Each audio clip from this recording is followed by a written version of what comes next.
Welcome in, Tamers. Today I am very happy to bring to you, once again, some deck profiles. This time it's going to be just mine.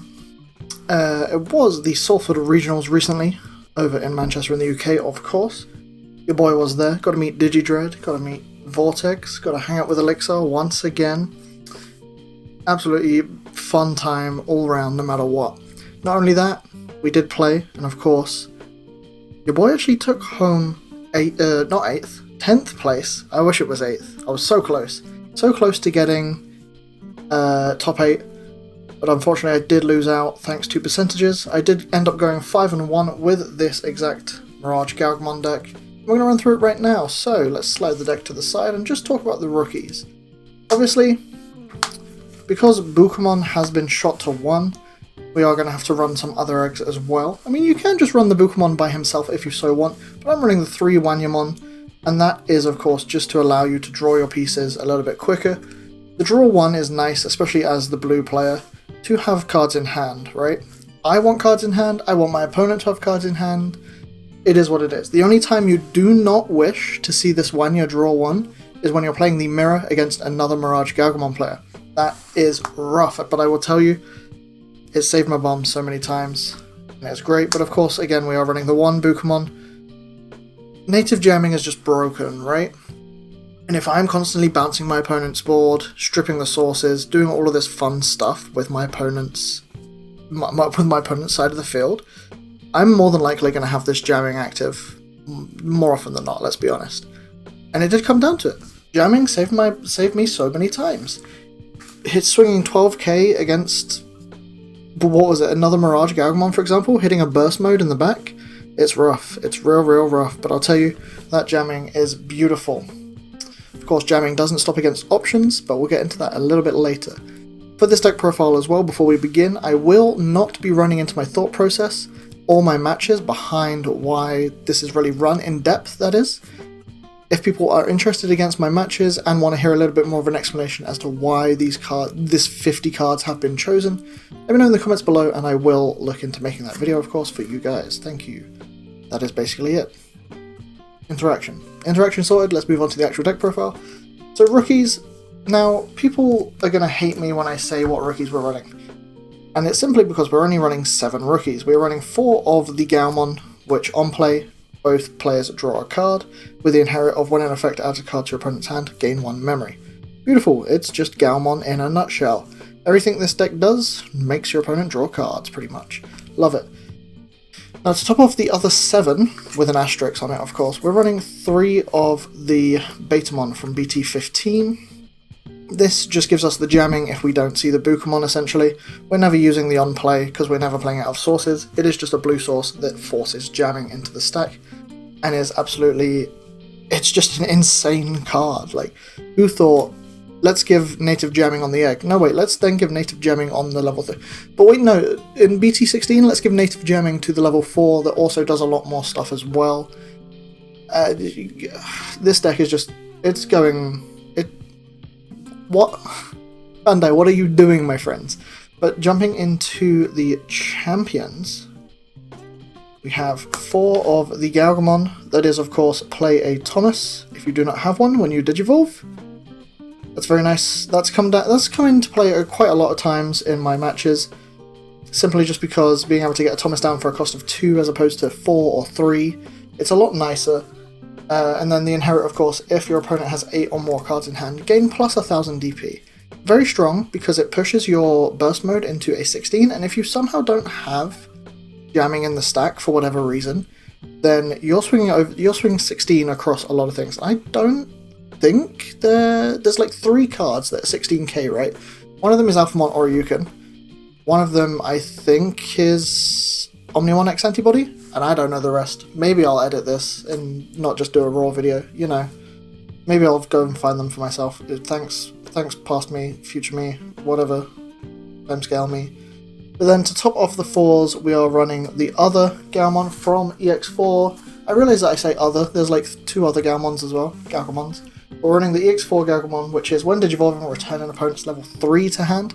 This is good against Terriermon, Numemon, that sort of stuff. Just and Vmon actually as well. It's just getting another body off the board if you need to, triggering your Gaomon inherit, and then just setting up the board for later. This inherit is also when in effect adds a card to your opponent's hand, gain a memory. So, works really well in unison if you've got Buka, Gao, and Gaoga EX4. Other than that, it is just what it is. Finally, with the hybrids, I do run 2 Lanamon. This is nice because if it goes over a Tamer, if I need to, I can make the Tamer stack jamming, and, or worst case, if I've stuck on a Mirage stack that doesn't have jamming, but I evolve over one of my Thomases, I can then load a Betamon into the Mirage stack, because it is not just into this stack. This stack gains jamming, sure thing, but I can load the Betamon into the already existing stack to make this stack safer. It's just a 2-cost load a source under something, basically. Jumping into our ultimates and level 5s, we're running one of the MirageGaogamon. Security attack +1 is very nice, especially when you're a 15, 16, potentially even 17k body or higher, swinging through. Also native jamming to begin with, I guess it's nice, but if you're swinging with this first, you don't have a way to easily unsuspend off of the Mirage, unless of course you've got one of your Thomases down and you're still your turn. We're then of course running the one of MirageGaogamon, which is when Digivolving, return a level 4 or lower Digimon to its owner's hand, and then its inherit is if your opponent has 8 or more cards, unsuspend this Digimon when attacking. Not much to say there. It's limited to 1 for a reason, so we're gonna use and abuse it. Why not? Literally. Good card. The other level 5s we are running here is the BT11 MirageGao, which of course is for every 4 cards in your opponent's hand, when Digivolving, you gain plus 2000 DP and blocker. And then its inherit is when in effect adds a card to your opponent's hand, unsuspend this Digimon. That is all turns, so even if they add a card to their hand during their turn, you also get to unsuspend. It's great because getting the DP, going into Mirage, doing your OTK loop, yada yada yada, same thing all over again, but you're just at a higher DP this time, meaning that you don't really need to rely on the, which one is it, the BT13 Gaogamon? But that's that. I will say though, with the current meta of armors coming up, this card might be a bit of a glass cannon, because yes, you gain the DP, however you gain blocker.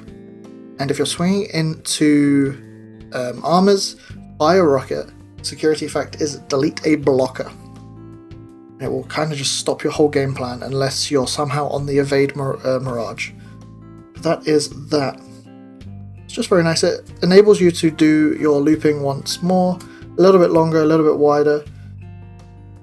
My preference here is to have the MirageGaogamon simply because big swings, big numbers. But of course, the MirageGao is there, nice, as a backup plan, just in case. And of course, the one-of is undoubtedly going to be your probably best. Now, the reason I said that we are only running 7 rookies asterisks is because, thanks to a slight misunderstanding, talking with Shinikari Liam from the Fanboy 3 locals up in Manchester, I misunderstood what he was trying to say, and I took it as him saying the Zudomon Ace is basically 4 more rookies for you, right? It's a 4-cost, on play, trash 2 sources, bounce something. It enables most of your deck, it gets you 1 step closer to being a level 6 a lot quicker, right? So in theory we are running 11 rookies in that sense. However, I misunderstood what he was trying to say. But I'm here, I guess, so I did good, I got 10th. But no, Zudomon Ace, the best ace card currently still in the game at the time of recording. Strip 2 sources, bounce something to hand. Worst case, I can evolve it if I don't need to on-play it.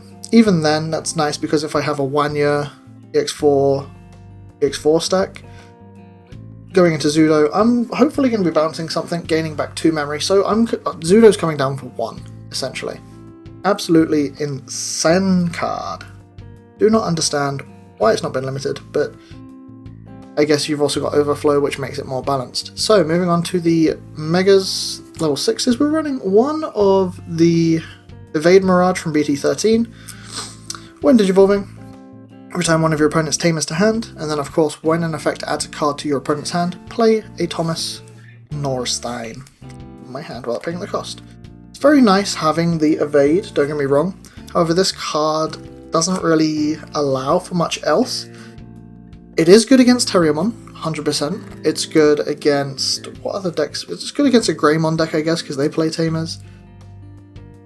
Just all of these Tamer decks that currently rely on them, it's nice because it allows you to return one of theirs and set them back a little bit. However, unfortunately, I didn't face that many decks that use that many Tamers, and I'm not going to get into it like I said, because I won't bore you with it. But this card was definitely the lesser picked, and that's only why it's a 1-of for me. I was only going to run a 1-of for it anyway. Simply just because the BT11 Mirage is far stronger. It's far better. All turns gain memory, basically. It's insane what they've done with the old BT11 cards, right? When digivolving, return an opponent's level 5 or lower Digimon to its owner's hand. If no Digimon was returned by this effect, add a security instead. Even if you select a Digimon on the field and it cannot be returned, aka with Rapidmon, level 5 Rapidmon, you still add a security to the hand, so you're adding a card to the hand no matter what. Unless they have no security, of course, that's by the by.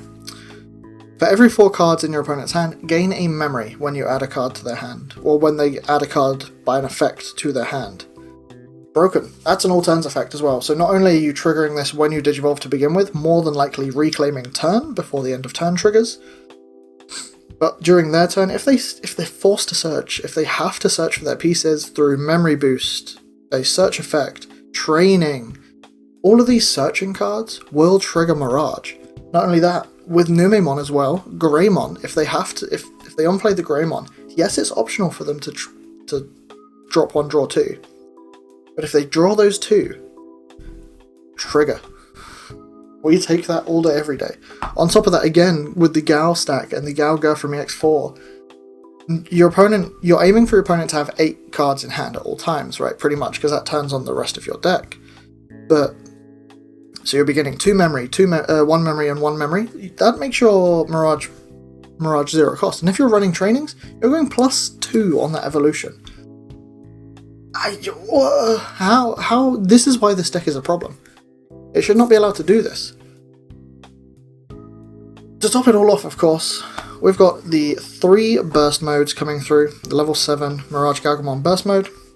Of course, you can burst by returning a Thomas to your hand, we all know this already, but it's when digivolving is return one of your opponent's Digimon to hand. It can be anything, it can be any level, it can be whatever.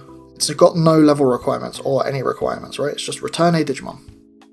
Again, if it doesn't return anything, you still get the memory on this Digivolution effect, which is gain 1 for every 4 cards in hand. Again, if you've just done your MirageGaogamon here, gained back your 4, done it off a training as well, so you've gone +2, return Thomas to hand, burst, you're probably more than likely going to be gaining 2, 3 more as well, depending where this has gone. So you've just gone, you've got a net positive of +4 going into your ultimate, right? Your Mega. Not only that, it's a 15k body that when it swings, if your opponent has 9 or more cards in hand, bottom deck 1 to unsuspend.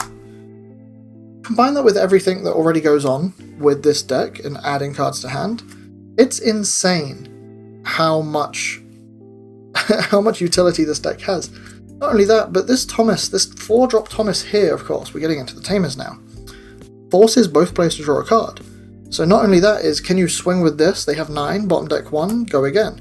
Swing, force them to draw a card. So he goes to 9 again. Do it again, unsuspend, that's 2 checks. Swing, go again.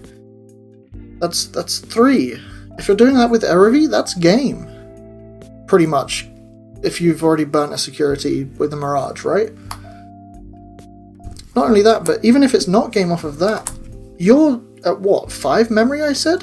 Just play one of these Thomases here.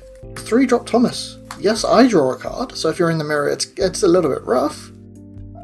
But not only that, they have 8 cards in hand. Tap the Thomas to unsuspend for no reason. Absolute insanity. So those are our Tamers. We're running 3 of each Thomas. The BT13 Memory Setter, force your opponent to draw 1. And the BT4 unsuspend 1, right? Those are what we're working with here. They are nice cards, I must say, but this deck should not have that much utility. Moving on to options, we have 3 blue memory boost. It's just a generic searcher, also lets you set up a little bit early. Again, rough in the mirror, but it is what it is when it happens. If you're stuck, then you're stuck. It just happens. But it's nice, gives you 2 memory, lets you search the top 4, draw a card. On top of that though, you can just run 4 trainings, which is kinda the same in the long run when you think about it. I know I'm gonna get shot down in the comments for that one, but it is kind of the same, except it just costs 1 less and you can get 2 of them for once.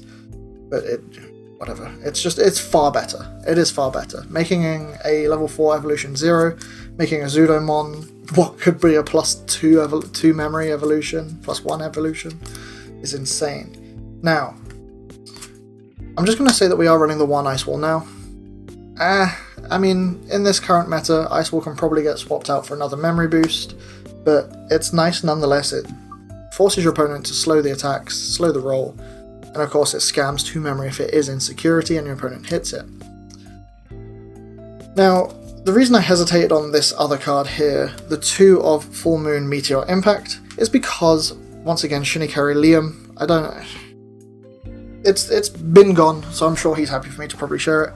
You've got Full Metal Blaze from EX4, which can be run instead, which is basically Full Moon Meteor Impact, but better. You don't gain the memory, it is just an 8 cost, but it returns 2 bodies to hand and bottom decks at level 6 or higher. Bearing in mind, if you're playing into Davers, it can't bottom deck the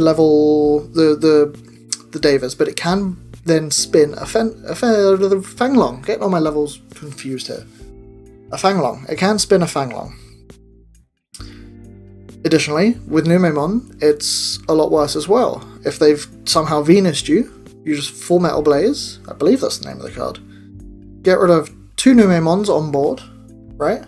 Add them back to hand, triggering Mirage, right? Then spin the Venus, then spin the Platinum, then do whatever. But, I mean, it is slightly better. However, Full Moon Meteor Impact here is what I ran. I didn't really see myself needing to use the options too much anyway, right? I always found that I was able to get into the Mirage or the Burst mode. Those were definitely my win cards no matter what. But Full Moon Meteor Impact as a backup of, oh no, I'm only in Mirage, can't find my Burst. Drop this for 8. Gain back memory here, memory off the Mirage. And then the memory off the option as well, which again is of course 1 memory for every 4 cards in your opponent's hand. If this is hitting security, then it is a bit of a it is what it is situation. You don't get the memory, but you do get to return one of your opponent's Digimon to their hand, and there is no level requirement for it, remember.